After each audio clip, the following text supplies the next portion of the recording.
So this is the Londontown nail polish in the Pixie Chrome shade.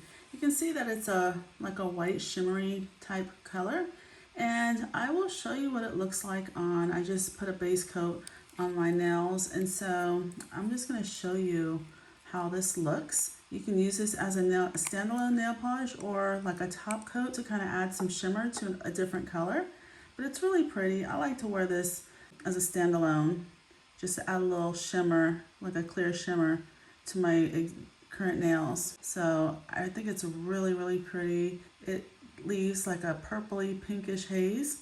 Really pretty, and just adds a little sparkle from like the basic clear if you don't want a lot of color on your nails. And it definitely works well as something to go over a color just to add a little more pop, you know. So I really like it because there's just a lot of shimmer.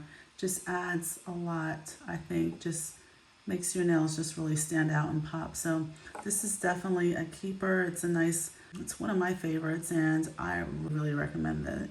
This nail polish, really pretty.